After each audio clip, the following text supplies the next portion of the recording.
नमस्कार। आज हम एक बहुत ही आम लेकिन मुश्किल समस्या पर बात करेंगे, वेयरहाउस में जगह की कमी।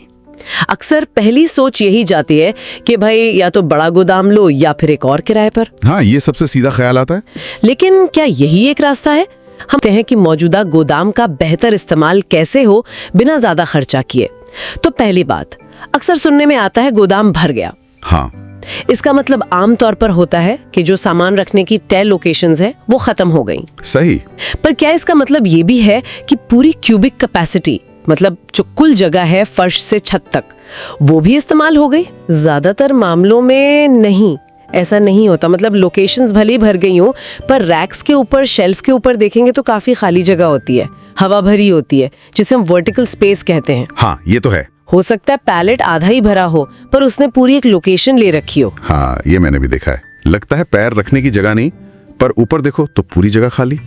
तो इस खाली जगह का, इस वर्टिकल स्पेस का फायदा उठाने का सबसे, कह लीजिए, आसान और कम खर्चीला तरीका क्या हो सकता है? देखिए, अगर आपके पास स्टैंडर्ड रैकिंग है तो सबसे सीधा उपाय है उसमें एक्स्ट्रा शेल्फ या बीम लगाना। अच्छा। हाँ, ये बहुत सीधा और सस्ता उपाय है।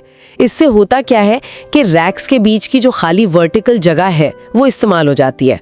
आप चाहें तो एक पूरा एक्स्ट्रा शेल्फ लेवल बना सकते हैं, या फिर मान लीजिए आधे भरे पैलेट्स हैं तो उनके लिए हाफ पैलेट लेवल बना सकते हैं। तो उसी जगह में ज्यादा सामान आ जाता है। अच्छा, मतलब कम खर्चे में ही मौजूदा रैक्स की ऊंचाई का पूरा फायदा उठा लिया।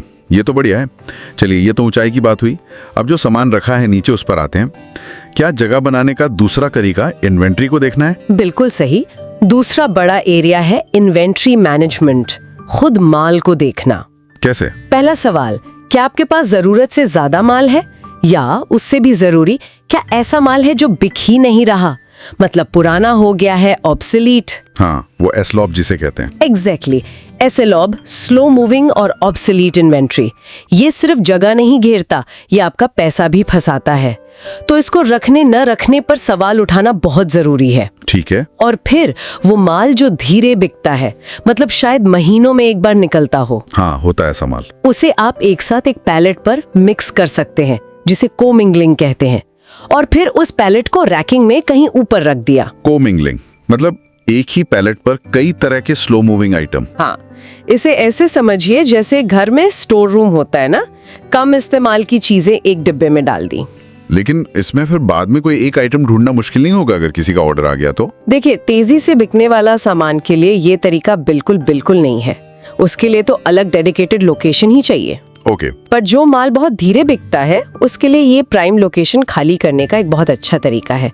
हाँ, पिकिंग थोड़ी सी धीमी होगी, पर वो माल वैसे भी रोज नहीं निकलता, तो आपकी जो कीमती, आसानी से पहुंचने वाली लोकेशंस हैं, वो फास्ट मूवर्स के लिए बच जाती हैं। समझ गया। ठीक है, तो हमने वर्टिकल स्पेस देखा, एसएलओबी इन्वेंट्री हटाई, स्लो मूवर्स को ऊपर भेजा। अब उन बिजनेस का क्या करें जिनमें अचानक माल बढ़ जाता है, जैसे त्योहारों के आसपास कोई पीक सीजन? क्या उन्हें साल भर बड़ा गोदाम रखना चाहिए? ये एक अच्छा सवाल है, और जवाब है जरूरी नहीं। अच्छा।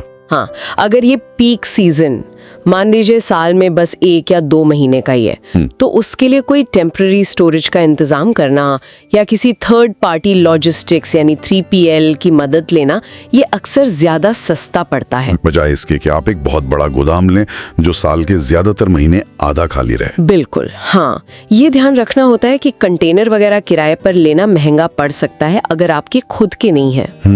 कभी कभी अगर इंडस्ट्रियल प्रोडक्ट्स हैं तो बाहर शेड के नीचे या रैक्ड हार्ड स्टैंड एरिया में भी कुछ समय के लिए स्टोरेज किया जा सकता है। हाँ, ये तो लॉजिकल है। पूरे साल का फिक्स्ड खर्चा क्यों पालना जब जरूरत कुछ ही टाइम की है? लेकिन मान लीजिए ये सब करने के बाद भी और ज्यादा जगह चाहिए, तब क्या विकल्प है? तब हमें सघन स्टोरेज सिस्टम्स, मतलब डेंसर स्टोरेज सिस्टम्स के बारे में सोचना होगा। जैसे ऑटोमेटेड सिस्टम्स हैं, अडेप्टो है, auto store, mini loads, carousel, vertical lift machine यानी VLMs। ये खासकर छोटे पार्ट्स या केसेस के लिए बहुत अच्छे होते हैं। इनका फायदा क्या है? ये सिस्टम बीच के जो गलियारे होते हैं ना, आइल्स, उनको लगभग खत्म कर देते हैं। इससे फ्लोर स्पेस का इस्तेमाल 80% तक बेहतर हो सकता है। 80%? ये तो बहुत ज्यादा है। हाँ, बहुत ज्यादा। लेकिन इसमें तो फिर खर्चा भी काफी आता होगा, कैपिटल कॉस्ट। हाँ बिल्कुल, शुरुआती लागत ज्यादा होती है, इसमें कोई दोहराए नहीं।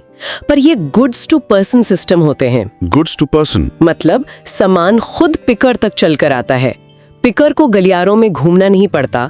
इससे पिकिंग की स्पीड यानी प्रोडक्टिविटी बहुत बढ़ जाती है। ओके। लेकिन इनमें एक चीज बहुत जरूरी है, स्लॉटिंग। मतलब कौन सा सामान किस मशीन में किस जगह रखा जाएगा, ये प्लानिंग बहुत ध्यान से करनी पड़ती है। ऐसा ना हो कि सारा तेज बिकने वाला माल एक ही मशीन में भर दिया और बाकी खाली पड़ी हैं। लोड बैलेंसिंग बहुत जरूरी है। ये तो है। ऑटोमेशन एक महंगा रास्ता है। क्या मौजूदा सेटअप में ही बिना ऑटोमेशन के ज्यादा जगह बनाने का कोई और तरीका है जो शायद कम खर्चीला हो? हाँ, एक और तरीका है जो कई बार अनदेखा रह जाता है, वो है गलियारों की चौड़ाई कम करना, आयल विड्थ। गलियारों की चौड़ाई? उससे कैसे? हमने क्लाइंट के लिए ये किया था। उनके गोदाम में गलियारे काफी चौड़े थे, स्टैंडर्ड फोकलिफ्ट के हिसाब से। हाँ। हमने उन्हें सलाह दी कि गलियारे संग्रह करें और खास तरह के फोकलिफ्ट इस्तेमाल करें, जैसे आर्टिकुलेटेड फोकलिफ्ट होते हैं जो बहुत कम जगह में मुड़ जाते हैं। अच्छा, और नतीजा ये हुआ कि उन्हें करीब 30% ज्यादा स्टोरेज लोकेशंस मिल गईं उसी गोदाम में। 30%? बिना नया गोदाम लिए? हाँ, बिना नया गोदाम लिए। और सबसे अच्छी बात ये थी कि उन्होंने ये बदलाव धीरे धीरे किया, वीकेंड्स पर काम करके, ताकि उनका रोज का ऑपरेशन भी ना रुके। वाह, ये तो कमाल का सोल्यूशन है। मतलब कई बार जवाब हमारी आंखों के सामने ही होता है। तो हमने देखा कि गोदाम की क्षमता बढ़ाने के कितने अलग अलग तरीके हो सकते हैं।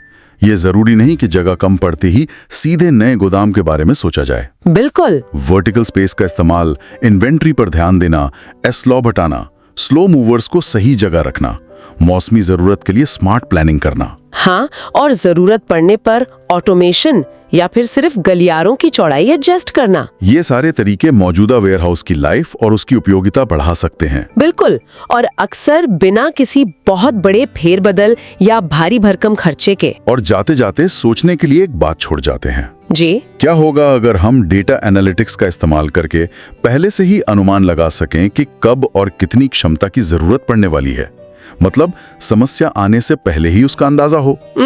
ये तो बहुत दिलचस्प पॉइंट है। इससे शायद इन सभी समाधानों को और भी सही समय पर और ज्यादा असरदार तरीके से लागू किया जा सकेगा। ये शायद कैपेसिटी मैनेजमेंट का अगला लेवल हो। बिल्कुल हो सकता है। प्रोएक्टिव प्लानिंग, डेटा के आधार पर सोचने वाली बात है।